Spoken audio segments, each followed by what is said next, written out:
दोस्तों संडे की भी final box office collection report आ चुकी है। इस फ्राइडे को दो मूवीज़ रिलीज़ हुई थी। एक तो थी डेडपुल एंड वोल्वरिन, दूसरी थी रायन धनुष की। और दोनों ही मूवीज़ का जो कलेक्शन रहा बिल्कुल स्टेबल रहा। इन दोनों मूवीज़ के कलेक्शन के बारे में भी बात करने वाले। सबसे पहले आपको बता दूं, संडे का दिन सभी मूवीज़ के लिए बहुत ही शानदार रहा। सब ने टोटल मिलकर 90 करोड़ रुपए से ऊपर की कमाई करी है संडे को। लेकिन यहाँ पर हम मेजरली बात करेंगे दो मूवीज़ के बारे में, डेडपुल एंड वोल्वरिन और रायन मूवी के बारे में। सबसे पहले बात करते हैं डेडपुल एंड वोल्वरिन के बारे में। संडे को इस मूवी का तीसरा दिन था थिएटर में और इसने दुनिया भर में 3000 करोड़ रुपए कमा लिए। मतलब 3 दिन में 3000 करोड़ रुपए, ये अपने आप में एक बहुत बड़ी अचीवमेंट है। लेकिन बात करें भारत के कलेक्शन की, तो भारत में इसका वो कलेक्शन नहीं देखने को मिला जो होना चाहिए था। जैसे कि फ्राइडे को इस मूवी ने बहुत अच्छी स्टार्ट करी थी, छुट्टी नहीं थी तो भी इस मूवी ने 21-22 करोड़ रुपए के करीब कमाई करते। सैटरडे को उम्मीद की जा रही थी कि ये मूवी 35 करोड़ रुपए से ऊपर पैसा कमाएगी, ऐसा नहीं हुआ। तभी इसका कलेक्शन कांस्टेंट रहा था, 22 करोड़ रुपए के करीब कमाई करी।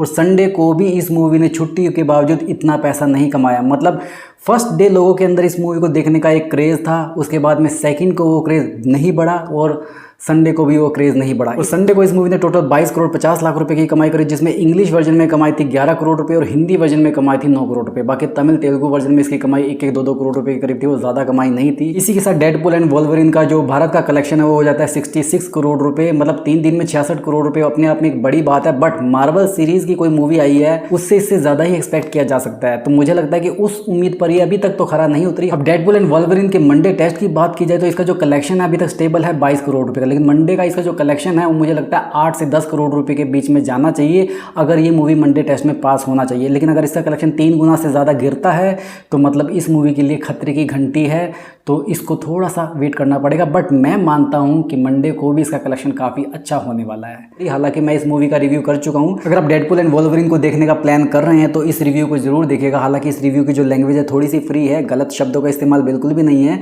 लेकिन उस मूवी के बारे में सब कुछ आपको डिटेल में बताया गया, इसकी स्टोरी के बारे में, इसके अंदर क्या आपको अच्छा लग सकता है और क्या आपको नहीं करना है थिएटर में मूवी देखने से पहले, आपको किन किन बातों का ध्यान रखना है। मतलब ये चीज़ें भी मैंने उसमें बताई गई। अगर आपको ये वीडियो देखना है तो मेरी प्लेलिस्ट में जाइए, आपको मिल जाएगा। और भाइयों अगर आपको प्लेलिस्ट में नहीं जाना है तो जैसे ये वीडियो खत्म होगा तो उसका लिंक आपको डिस्प्ले में नजर आ जाएगा, तो वहाँ से आप क्लिक करके उस वीडियो को देख सकते हैं। अब बात करें धनुष की रायन मूवी के बारे में, तो ये भी फ्राइडे को ही रिलीज हुई थी। इस मूवी का जो कलेक्शन है वो भी डेडपुल एंड वोल्वरिन की तरह कॉन्स्टेंट ही रहा है।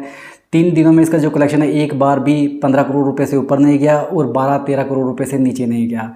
संडे को इस मूवी ने 14 करोड़ 75 लाख रुपए कमाई से इसका भारत में टोटल डोमेस्टिक कलेक्शन होता है 42 करोड़ 75 लाख रुपए और वर्ल्ड वाइड कलेक्शन इसका 50 करोड़ रुपए क्रॉस कर चुका है। इससे एक बात होता है कि लोग इस मूवी को पसंद करें। अगर थिएटर में ऑक्यूपेंसी के बारे में बात करें तो इसकी थिएटर में ऑक्यूपेंसी हिंदी वर्जन में सैटरडे को 9% थी, जो संडे को बढ़कर 13% हो गई, जो कि संडे के हिसाब से और नई मूवी के हिसाब से कम है।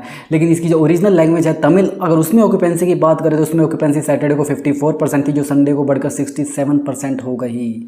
अगर तेलुगु की बात करें तो तेलुगु में 26% ऑक्यूपेंसी रही है इसकी।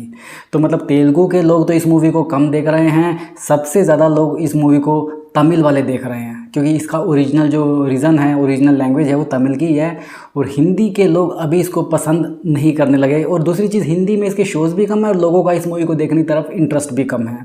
तो मंडे टेस्ट की बात की जाए तो मंडे टेस्ट को अगर इस मूवी ने भारत में 5 करोड़ रुपया कमा लिया, क्योंकि ये बड़ी मूवी है इसलिए मैंने 5 करोड़ रुपए की बात कर रहा हूँ। जब बैड न्यूज़ आई थी तो उसके लिए मैंने ये अमाउंट 3 करोड़ रुपए का रखा था, क्योंकि उसका जो कलेक्शन था 8-10 करोड़ रुपए से स्टार्ट हुआ था। फर्स्ट डे की मैं कलेक्शन की मैं बात कर रहा हूँ, लेकिन इसका पहले दिन का कलेक्शन 13-14 करोड़ रुपए है। तो इसीलिए अगर मंडे को इस मूवी ने 5 करोड़ रुपये कमा लिया तो ये मंडे टेस्ट में पास हो जाएगी। अब वैसे तो इन दोनों मूवीज़ के बीच में कोई कंपैरिजन हो ही नहीं सकता, क्योंकि दोनों मूवीज़ का कंटेंट अलग है, स्टोरी अलग है और मतलब दोनों, एक हॉलीवुड की मूवी है और एक टॉलीवुड की मूवी है। तो मतलब बहुत सारे डिफरेंसेस हैं इन दोनों मूवीज़ के बीच में। बट फिर भी इन दोनों मूवीज़ के बीच में कंपटीशन रहेगा, क्योंकि दोनों एक ही दिन रिलीज हुई है, बॉक्स ऑफिस पर एक दूसरे से भिड़ रही हैं। तो इस हिसाब से अगर आपका मन है दोनों में से कोई एक मूवी को देखना और आप कंफ्यूज हो कि कौन सी मूवी देखना चाहे, तो इसमें IMDb की रेटिंग आपकी हेल्प कर सकती है। IMDb रेटिंग के हिसाब से डेडपुल एंड वोल्वरिन की 8.2 रेटिंग है, जिसको 90,000 लोगों ने रेट किया है। अगर मैं रायन की बात करूं तो इसकी 7.0 रेटिंग है, जिसे सिर्फ 2000 लोगों ने रेट किया है। इसका ये मतलब बिल्कुल भी नहीं कि रायन मूवी खराब है। 6.5 से ऊपर जितनी भी रेटिंग होती है किसी मूवीज़ की, इसका मतलब ये है कि वो मूवी अच्छी है। तो आप इन दोनों में से कोई भी मूवी सिलेक्ट कर सकते हो देखने के लिए। But Deadpool and Wolverine ultimate है, आपको अच्छी लगेगी और उसका रिव्यू मैं ऑलरेडी कर चुका हूँ, वो रिव्यू भी एक बार देख लीजिएगा। ठीक है, तो ये तो थी आज की बॉक्स ऑफिस कलेक्शन रिपोर्ट। अब मंडे टेस्ट में ये मूवी क्या परफॉर्म करती है, कैसा इनका हाल रहता है, इसके बारे में जल्दी बात करेंगे। अगर आपको ये वीडियो पसंद आए तो इस वीडियो को लाइक कीजिए, ऐसे ही और एंटरटेनमेंट के डोज के लिए चैनल को सब्सक्राइब कीजिए। आपसे जल्दी फिर मुलाकात होगी, तब तक स्वस्थ रहें, मस्त रहें और व्यस्त रहें।